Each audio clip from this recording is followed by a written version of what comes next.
정 목사 측은 미국의 공식력 있는 USA 포렌식 연구소에도 포렌식을 의뢰했다. 노르버트 브라이언 노이마이스터 연구소장은 포렌식 결과 보고서에서 편집, 조작의 근거로 녹음 파일의 기술적 불규칙성이 존재하므로 원본 파일이 아니며 배경 소음의 연속성이 없다는 사실은 이례적이라고 지적했다. 또 이 파일은 60Hz AC 전원으로 구동되는 컴퓨터와 같은 장치를 거쳤을 가능성이 있다고 설명하고 있어 국내 배교수팀이 제기한 컴퓨터에서 재녹음했다는 감정 결과와 일치한다. 이에 따라 그동안 고소인들의 진술 및 증거의 신빙성이 흔들리게 됐다. 한편 9월 6일 결심 공판에서 정 목사 측 변호인은 최종 변론 중 97분 녹음 파일의 주요 편집 조작 의심 구간을 재판부 앞에 시연했다. 핸드폰 녹음 시 발생할 수 없는 녹음 파일 시작 끝부분의 마우스 클릭음이 나왔고 또 고소인이 주장하는 피해 현장에서 50m 떨어진 인근 약수터의 물 뿌리는 소리와 물 펌프 전원 차단기 소리가 녹음된 부분, 아이폰은 녹음 중 진동음이 녹음되지 않음에도 녹음된 핸드폰 진동 소리, 또 녹음 파일 내에 발견된 제3자의 목소리 50여 개 중 그래 여기 크크 조용히 해 조용히 이상해 오케이 네 등이 재생됐다. 여기 보시면 9월 6일 결심 공판에서 정 목사 측 변호인이 재판부 앞에 시연한 97분 녹음 파일 주요 편집 조작 의심 구간이 여기 있는데 JTBC 보도 파일은 이만큼이 8초 부분인데 같은 부분을 넷플릭스 방영할 때는 16초로 늘려서 이 중간중간에 하하 뭐 이런 뭐 신음소리 이런 것들을 여기다가 삽입을 했다는 거예요. JTBC 뉴스에 보도됐던 음성 부분이 넷플릭스 나는 신이다 및 97분 녹음 파일에선 동일 음성 사이사이에 여성 신음소리가 편집, 삽입된 것이 발견됐다. 그리고 여기 핸드폰으로 녹음됐다는 파일에 발견된 마우스 클릭 소리가 나오고 휴대폰 진동음이 또 나오고 그리고 녹음 파일에서 발견된 50여 개의 제3자의 목소리가 이렇게 또 나옵니다. 그리고 이 부분에서 녹음을 했다. 이 집에 여기에서 녹음을 했다 하면서 주장을 했는데요. 그 녹음 파일에는 이 약수터 50m 이상 떨어진 여기 약수터가 있거든요. 여기서 이제 물을 마시면서 또 여기서 한 말씀 내용을 녹음이 돼서 여기서 다 들리게 녹음이 된 거예요. 여기서 녹음을 했다고 하는데 어떻게 여기서 나오는 그 소리가 물소리 또 약수터에 나오는 그 소리들이 녹음이 될 수가 있냐는 거죠. 네, 어이없는 일이잖아요.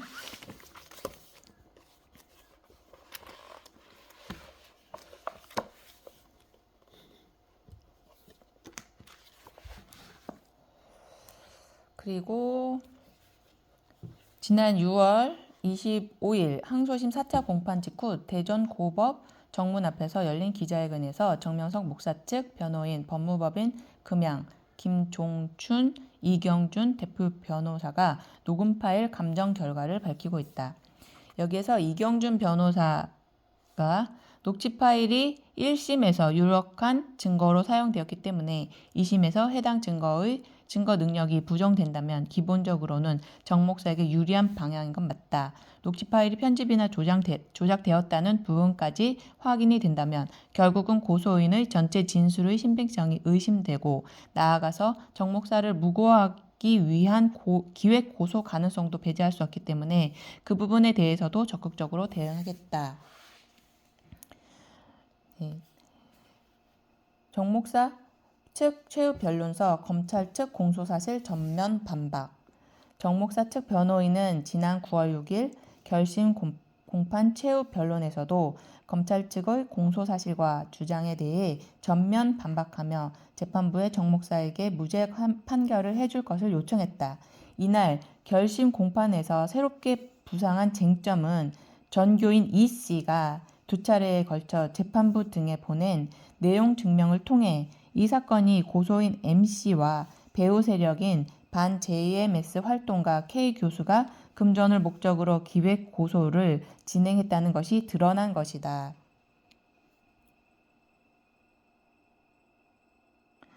항소심 재판부는 이 씨가 보낸 내용 증명을 중요한 증거로 채택했다. 검찰 측의 원심에서와 마찬가지로 세뇌에 의한 항거 불능을 앞세워 최종 의견을 제시했다. 전교인 이 씨가 검찰 측에도 정 목사의 무죄를 입증할 만한 증거 자료가 포함된 내용 증명을 보냈음에도 이를 고려하지 않았고 종전의 입장을 고수하며 정 목사에게 30년형의 중형을 구형했다. 고소인들의 미심쩍은 행적, 검사 주장과 전면 배치돼 검사가 주장하는 특정 교리나 세뇌, 항거 불능, 선교에는 없다. 네, 정 목사 측 변호인에 따르면 검사는 모든 범죄 사실을 특정 교리로 세뇌하였다라고 전제하고 있으나 정 목사의 객관적인 설교 영상 증거와 고소인들의 법정 증언만으로도 검사가 주장하는 특정 교리는 없다. 변호인은 검찰의 주장과 공소장 내용은 현재 기독교 내에서 다수파를 형성하는 전통적인 기독교의 교리 관점에서 바라본 시각으로 기재하고 있으나 정 목사가 주장하는 교리는 전통적인 기독교의 교리와 다르다면서 정 목사가 이 용어들을 사용해 교인들을 항거 불능케 했는지의 여부는 정 목사의 시각에서 이 용어들을 어떻게 해석했는지 여부를 기준으로 바라봐야 할 것이라고 주장했다.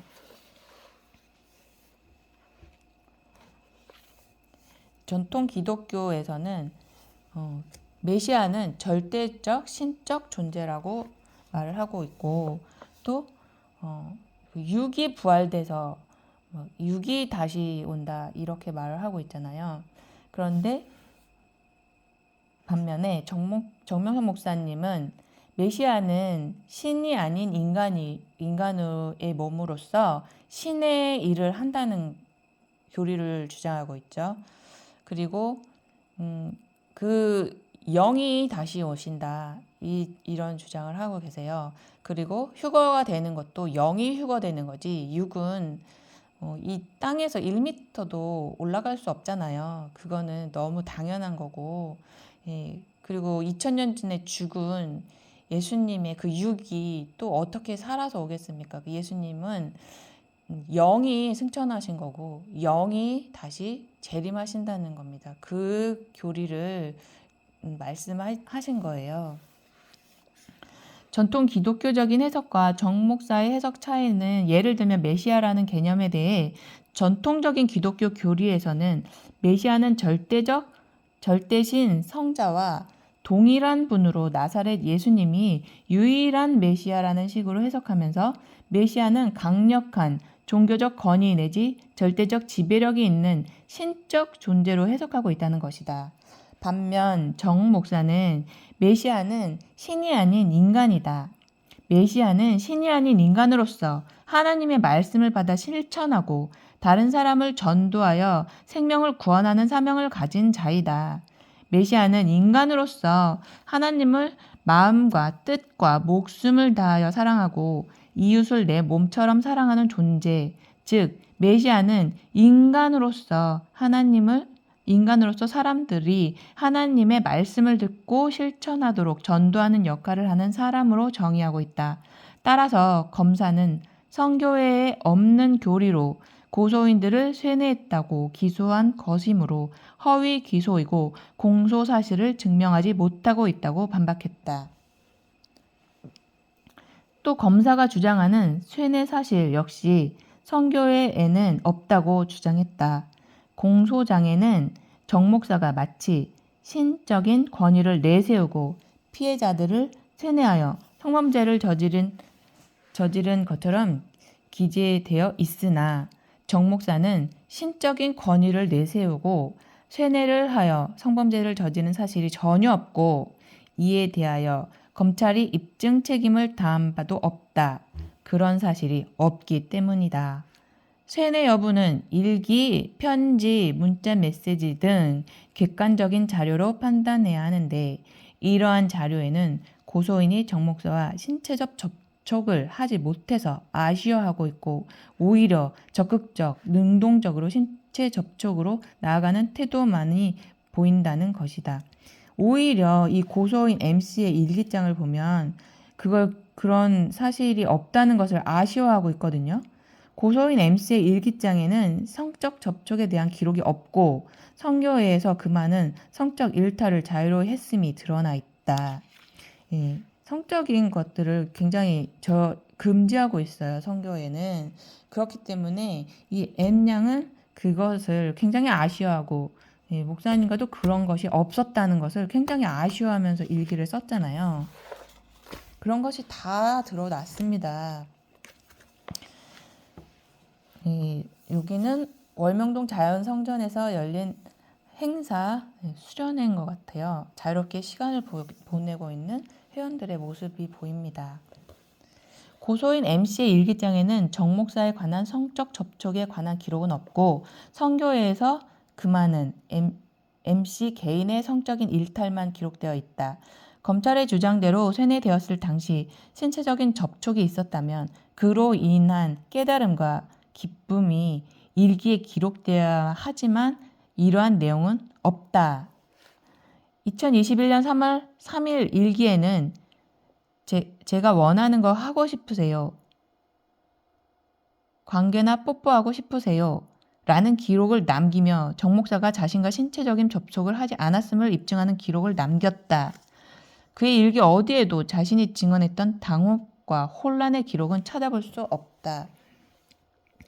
변호인 측은 만일 실제 교리대로 이성타락을 금지하고 변호인 측은 만일 실제 교리대로 이성타락을 금지하고 영적 사랑의 교리만 있다고 철저히 세뇌를 당했다면 이 사건 자체가 발생할 수 없다고 설명했다. 오히려 MC가 요구한 1:1 사랑, 신체 접촉 요구를 정 목사가 모두 들어주고 책망하지 않았다면 MC는 정 목사를 고소하지 않았을 것이고 성교회를 탈퇴하지도 않았을 것이라고 밝혔다. FC 역시 이 F도 그 외국인 고소인이죠. 역시 자신의 일기에 선생님을 사랑한다, 그와 밤을 보내고 싶다라는 자신의 소망을 적었을 뿐 혼란, 혼돈이라는 단어는 찾을 수 없다. 그는 주일 예배를 자주 드리지 않는다거나 성인 방송을 하는 등의 성교의 교리에 어긋나는 행동을 지속해서 하는 등 세뇌된 사람이 할 수 없는 행보를 보였다. 오히려 자기가 이런 성교회의 그런 육적 사랑을 제재하는 그런 성교 교리에 어긋나는 행동들을 자주 했다는 거예요. 이들이. 이와 같은 고소인들의 미심적인 행보는 검찰 측이 주장한 한거불능이 성립되지 않는다는 것을 뒷받침해준다. 즉 고소인 MC와 FC의 주장을 보면 성교회 신도들 중 가장 세뇌되지 않은 자유분방한 생활을 했고 이성교제를 하고 싶어서 성교회 교리를 거부하고 성교회를 탈퇴했다는 것이다. 결국 검사는 고소인들이 철저하게 세뇌되었다고 주장하고 있으나 오히려 그 반대의 사실만 입증되었고 공소사실은 소명되지 않았다는 것이 정 목사 측 변호인의 주장이다. 여기도 지금 잔디밭 자연성전에서 많은 교인들이 행사에 참여를 하고 있습니다. 모두 다 이렇게 건전하게 신앙생활을 하고 있어요. 이 몇몇 사람들이 이렇게 정말 물을 흐리고 있습니다. 정 목사 측 변호인은 최종 변론에서 한거불능에 대한 대법원 판례에 의하면 한거불능이라 함은 심리적 또는 물리적으로 반항이 절대적으로 불가능하거나 현저히 곤란한 경우를 말하고 있고, 심신미약 상태를 넘어 심신상실에 이를 정도, 즉 폭행, 협박으로 절대적으로 반항이 불가능할 정도에 이르는 절대적인 세뇌가 있어야 하는데 검찰의 논리는 이를 입증하지 못하고 있다고 반박했다. 이런 사실이 없으니까. 또한 검찰의 주요 공소사실 중 정 목사가 재림예수이고 신체적 접촉 행위는 신랑이 신부를 사랑하는 행위이며 이를 거부하면 하나님의 말을 거역하는 것으로 암에 걸리고 지옥에 간다는 주장은 성교에도 없는 교리이며 사실 오인이라고 주장했다. 이런 말도 안 되는 거짓말을 할 수 있습니까? 어떻게? 이런 일들은 있을 수도 없는 일이죠. 정말 듣도 보도 못한 말입니다. 정말. 저는 정말 수십 년 동안 있었어도 검찰 측은 항소심 재판 과정에서 성교회의 교리와 전체 맥락을 무시하고 정 목사의 일부 설교를 증거로 제출하고, 그러니까 앞뒤 다 잘라서 그냥 조작 편집을 한다는 거죠. 정 목사를 재림주 성자의 육을 쓴 사람으로 믿게 해서 한거불능으로 만들었고 그의 말을 듣지 않으면 암에 걸리거나 지옥에 간다고 협박했다고 주장했다.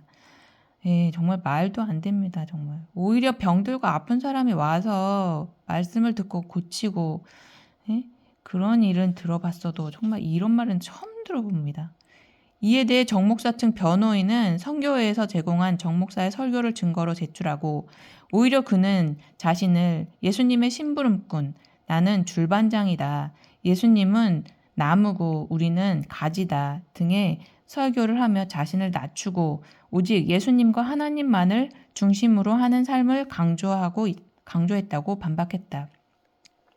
맞습니다. 기독교에는 이와 유사한 작은 예수라는 개념이 존재한다. 예수님처럼 생각하고 그와 같이 살아가면 작은 예수가 될 수 있다는 의미로 정 목사의 설교 중 예수님과 일체돼야 한다는 내용과 그 의미가 일맥상통하고 있다. 비단 기독교에만 있는 이론이 아니며 불교의 미륵불 사상 또한 비슷한 의미를 내포하고 있다. 그렇죠. 모든 종교는 다 이런 의미를 내포하고 있잖아요.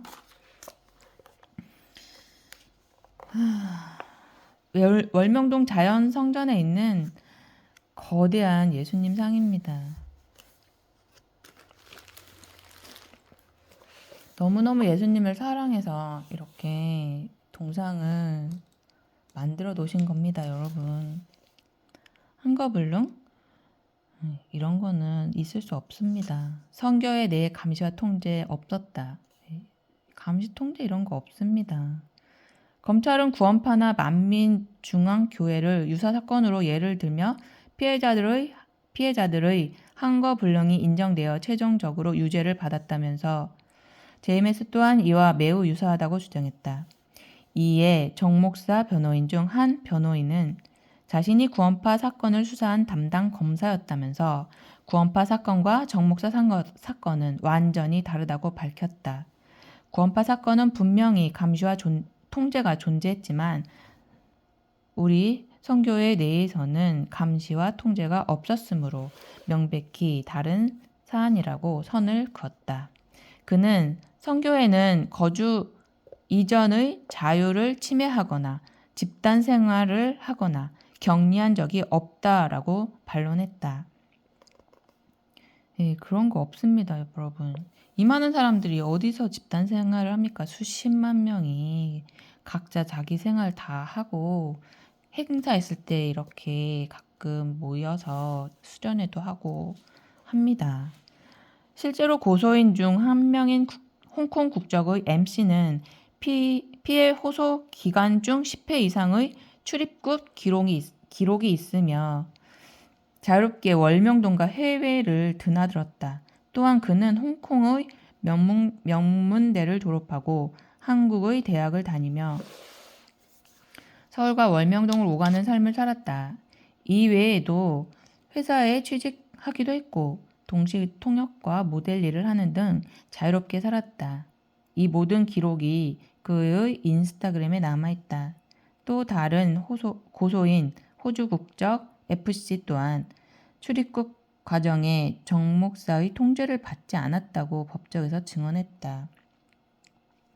정 목사는 그동안 간섭, 지나치게 관리하면 안 된다, 하나님도 이거 해라 저거 해라 하지 않는다 등의 설교를 통해서도 교인들에게 자유의지를 존중할 것과 스스로 결정해야 한다고 가르쳤다.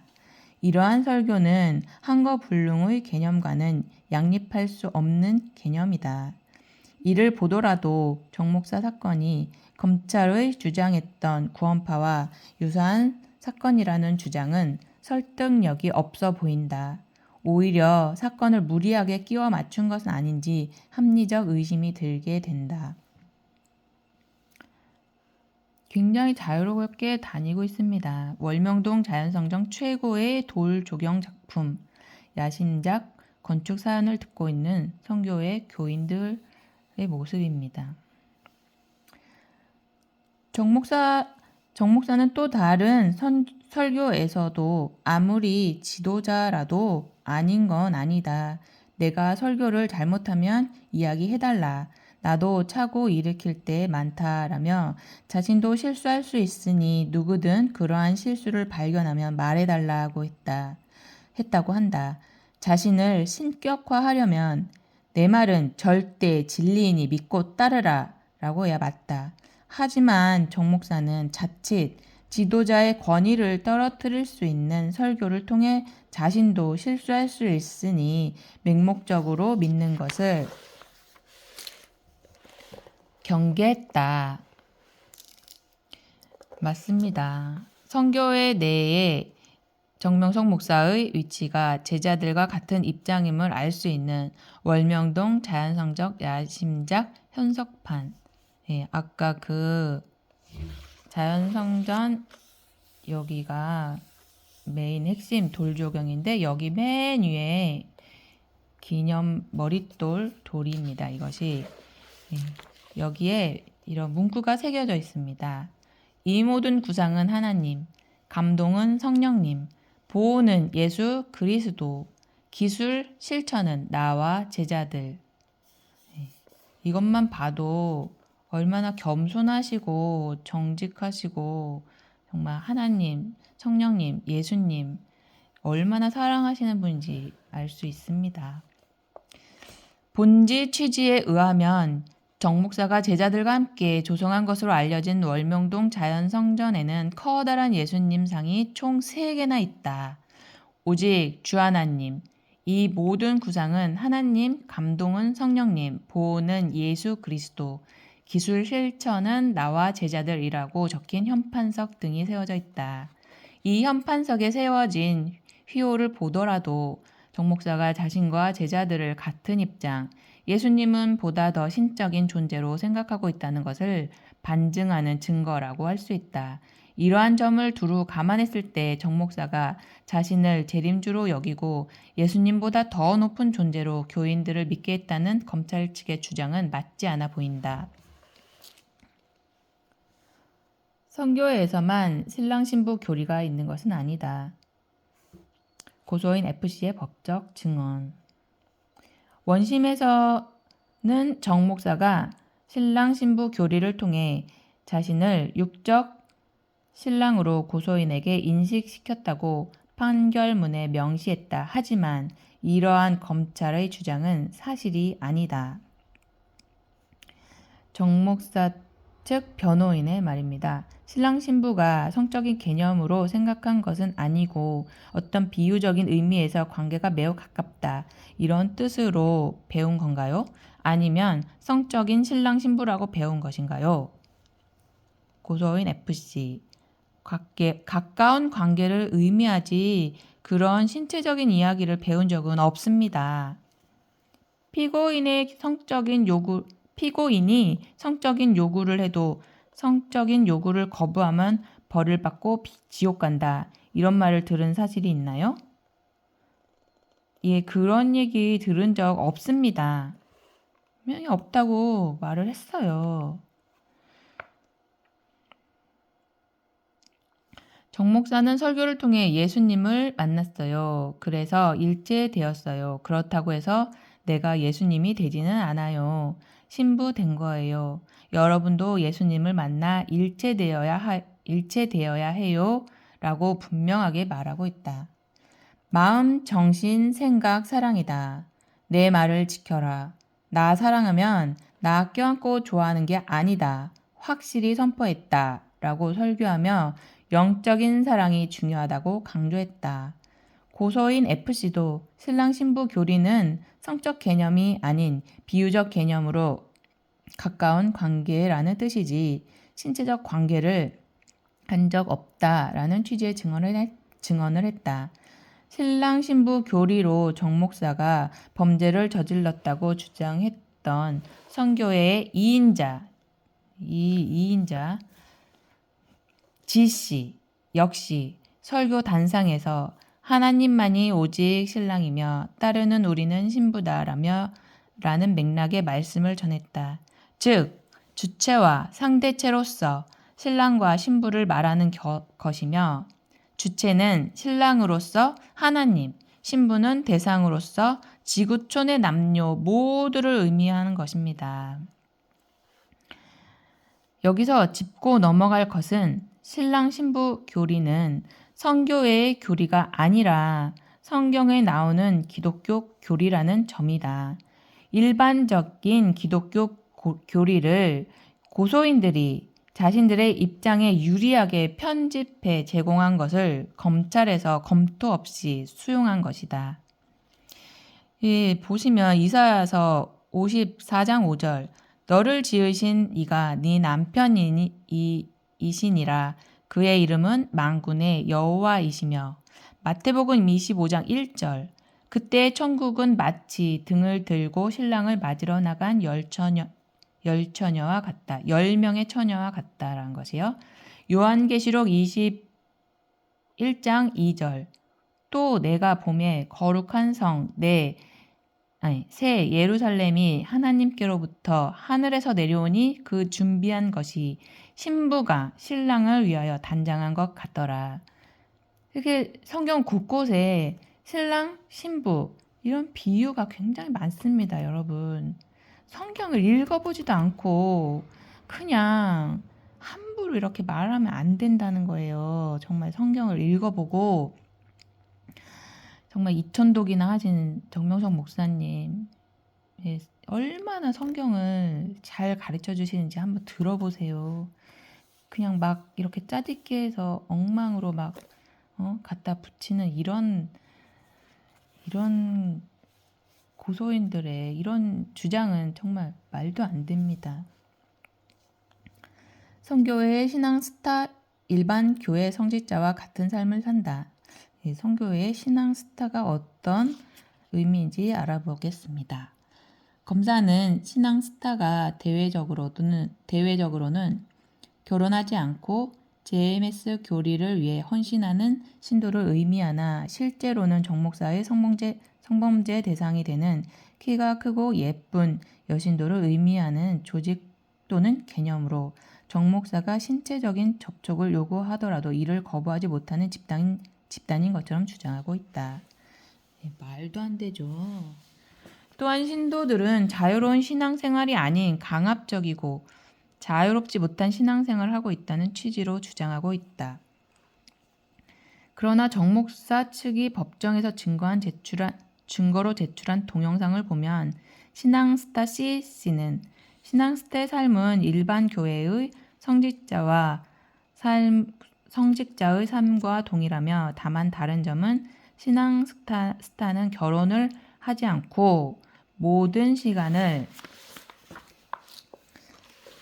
하나님께 드리며 가는 삶이며 이러한 삶을 허락하신 하나님께 무한한 감사를 드린다라고 말하고 있다. 예, 얼마나 자유롭게 월명동 자연성전에서 뛰어놀고 신선한 공기와 자유를 만끽하는 중고등부예요. 이 학생들은 중고등부 남학생들이네요.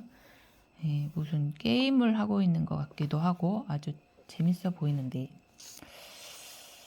네, 신앙스타 D씨 역시 신앙스타는 결혼하지 않고 정결을 지키며 하나님의 말씀을 실천하고 전하면서 생명을 사랑하는 사람들이다.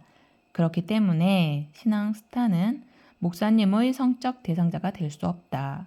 목사님도 신앙스타의 길을 가는 분이기 때문에 평생 정결을 지키고 오직 하나님 정신으로 생명 사랑을 실천하신 분이다. 라고 강조했다. 맞습니다. 정명석 목사님도 평생 결혼하지 않고 홀로 하나님의 길을 가시고 계시죠. 20대 초반에 2번이나 월남전에도 참여하셨어요. 예, 그 전쟁의 그 무시무시한 그 공포 속에서 많은 그 군인들이 그 이성으로 그 위로를 받으면서 그렇게 지낸다고 합니다. 그때도 정명석 목사님은 그 포켓 성경을 가지고 다니면서 틈만 나면 성경을 읽으시고 신앙생활을 정말 철통같이 하신 분입니다. 보지 않으면 정말 알 수 없는 그런 삶을 사신 분입니다.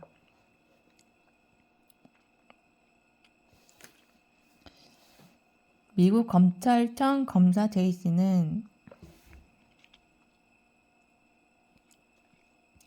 선교회에 13년 이상 소속되어 있으면서 하나님께 더 가까이 다가가는 법을 배우고 하나님과 관계성을 가지도록 배웠으며 스스로 이 단체에 있기를 선택했다. 세뇌당한 사실이 없고 다른 사람들도 세뇌당한 사실이 없다고 말했다. 또한 대만 대학교 엘 교수는 정명석 목사의 코치와 도움 덕분에 한국 역사에 눈을 뜨기 시작했고 정명석 목사의 코치로 국제 학자들, 다양한 교회 및 단체들과 많이 교류하고 있다고 밝혔다. 정 목사 측 변호인은 이러한 사람들의 진술을 통해 선교회 소속 신앙 스타나 신도들이 자유로운 의지에 따라 신앙생활을 한 것이지 정 목사의 세뇌 교육이나 강압적인 분위기에 의해 신앙생활을 한 것은 아니라는 점이 충분히 입증된다고 주장했다. 네, 그렇습니다. 네, 많은 사람들이 또 세상에서도 결혼을 안 하는 사람들도 많죠. 네, 그런데 그냥 결혼을 하지 않는 사람들이 아니라 선교회의 신앙스타들은 하나님의 일을 하기 위해서 결혼을 하지 않는 삶을 선택한 것이고 그 길을 묵묵하게 성실하게 깨끗하게 가고 있습니다. 그들의 삶은 존경받아야 되고 존중되어야 하고 절대 비하하거나 이렇게 함부로 말을 해서는 안 되겠습니다.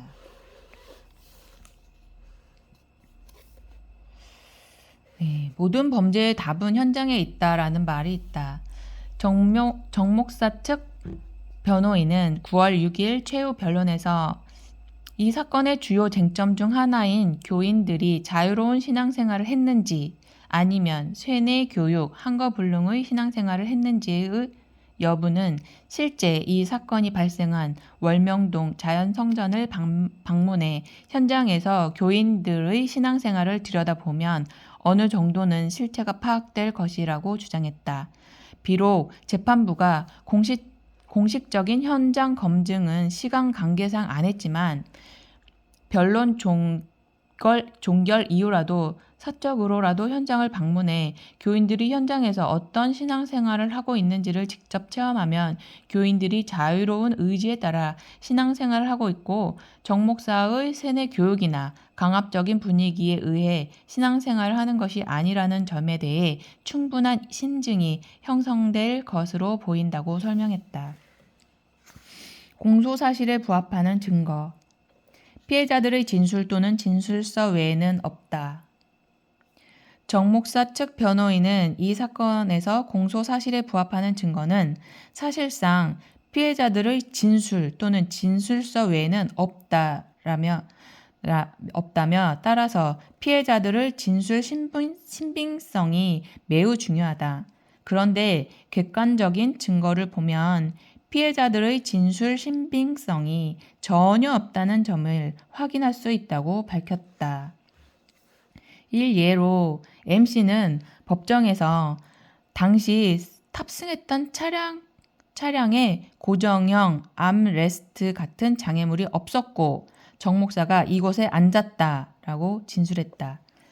그러나 객관적 증거인 2021년 4월 23일 보호관찰 상황 자료, 차대 번호 내역 등을 확인해보면 사건 당시 정 목사와 MC가 탄 차량이 고정 암레스트가 있는 차량임을 알 수 있다.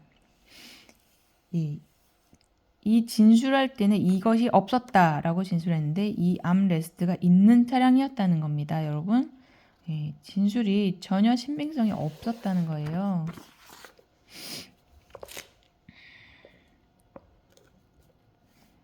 (9월 6일) 정명석 목사 항소심 결심 공판 이후 대전법원 정문 앞에 기획 고소 드러났다는 기독교 복음 선교에서 현수막을 내걸었습니다.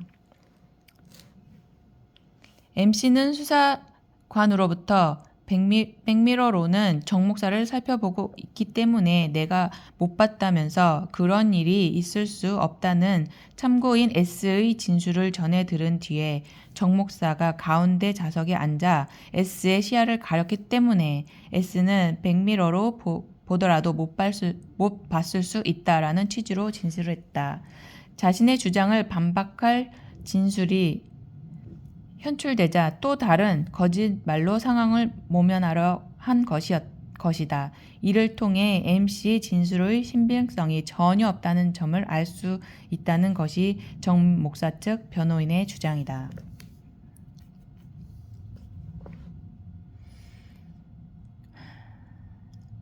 헌법에 보장된 사법부의 공정한 판단 기대, 무죄 추정의 원칙과 죄형 법정주의 원칙 지켜져야.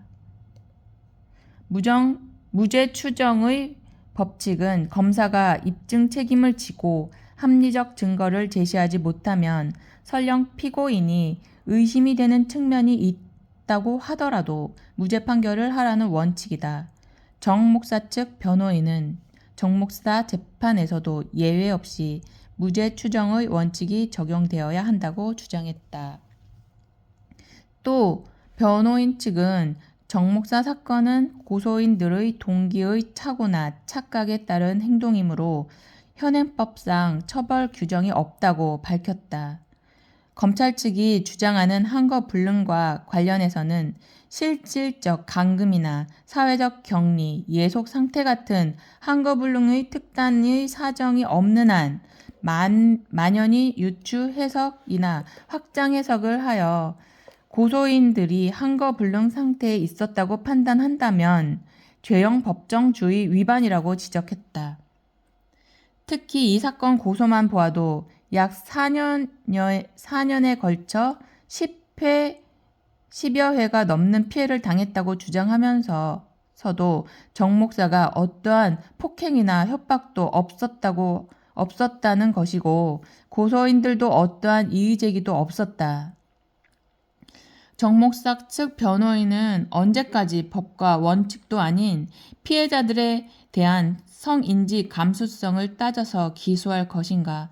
도대체 이 이론이 법과 원칙보다 중요한가? 라고 반문했다.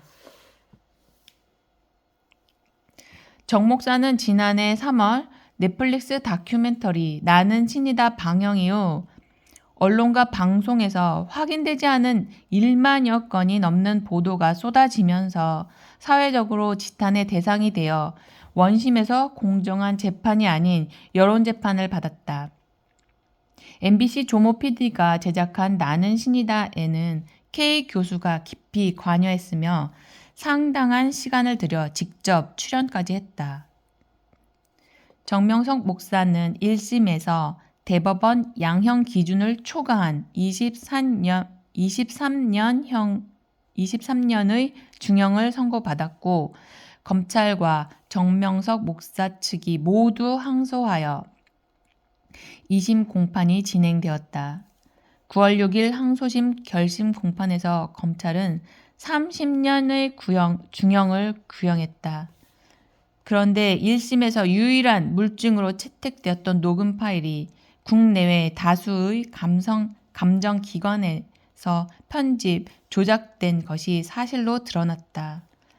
또한 정 목사의 무죄를 확실히 입증할 만한 다수의 증거 자료가 제출되어 고소인들의 주장이 기획 고소라는 정황이 속속들이 밝혀지고 있다. 그럼에도 불구하고 1심의 연장선에서 일관된 주장을 하며 30년이라는 중형을 구형했다. 정 목사 측 변호인은 9월 6일 항소심 결심 공판에서 재판부에 부디 편견 없이 이 사건을 바라봐 주시고 범죄 사실의 인정은 합리적인 의심이 없는 정도에 이르러야 한다는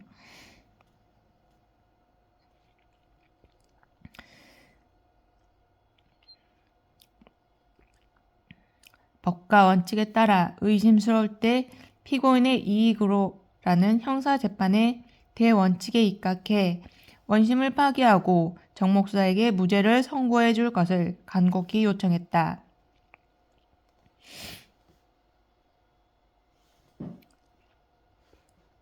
정 목사는 이날 결심 공판 마지막 진술에서 고소인들이 주장하는 그런 일들은 하나님을 놓고 맹세하고 땅을 놓고 맹세하고 그런 일은 안 했다.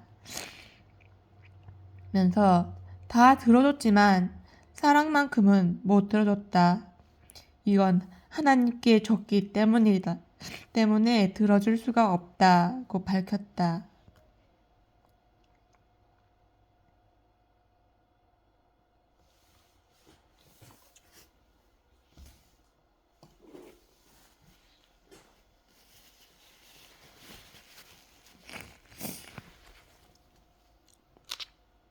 결심 공판이 끝난 직후 정 목사 측 변호인은 검찰이 결심 공판에서 30년을 구형했지만 최종 선고 전 반전이 있을 것으로 기대한다고 소회를 밝혔다.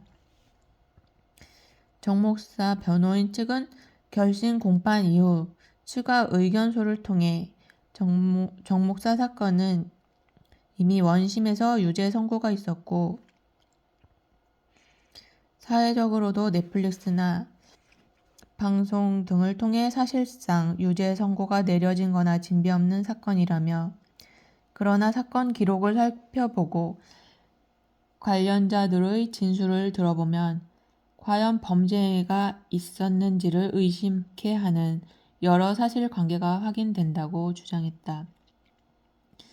그러면서 재판부도 심도 있게 살펴봐 주시길 간절히 바라는 마음에서 이 의견서를 제출한다고 밝혔다. 현재 정명석 목사 사건은 항소심 재판부의 판결만을 앞두고 있는 상황이다. 정 목사에 대한 항소심 선고는 10월 2일에 있을 예정이다.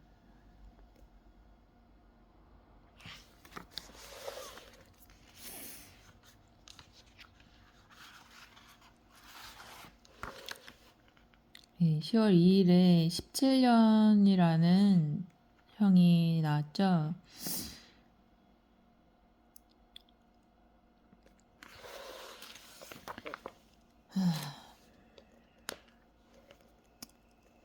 취재 후기입니다. 가짜 피해자를 모집하라. 공익을 돈벌이 수단으로 오직 목적은 돈, 사회 정의 활동가로 위장한 K 교수의 추악한 실체. 작금은 작금의 우리 사회에는 정치적 성향을 가리지 않고 공익 활동을 명분으로 시민들의 자발적인 참여와 활동을 통해 십시일반 회원들의 회비와 성금, 그리고 자원봉사로 권력을 감시하는 이른바 정치, 경제, 사회 각 분야 시민단체가 존재한다. 그들 단체 대부분은 당연히 공익활동에 사익을 추구하지 않는 것이 일상화되어 있고 비영리 시민단체로 엄격한 준법 정신의 실천을 강조하고 있으며 그 결과 각 분야에서 사회적 귀감이 되고 있다. K 교수, 그는 누구인가? 대략 30년 전후 그도 한때는 기독교 복음 선교회에 입문하여 정명석 목사를 따르고 존경했다고 한다. 그런 그가 도대체 어떤 이유에서 정명석 목사와 등을 지고 원수가 되었을까? 이유를 불문하고 지난 30여 년 동안 그가 정명석 목사를 상대로 온갖 협박, 공갈, 그리고 폭언으로 결국은 JMS 측으로부터 고소를 당해 사법당국의 처벌을 받은 숱한 사례는 그가 주장하는 공익적 활동과는 거리가 멀다. 고소인들을 사주하고 피해를 주장하는 고소인들을 내세워 뒤로는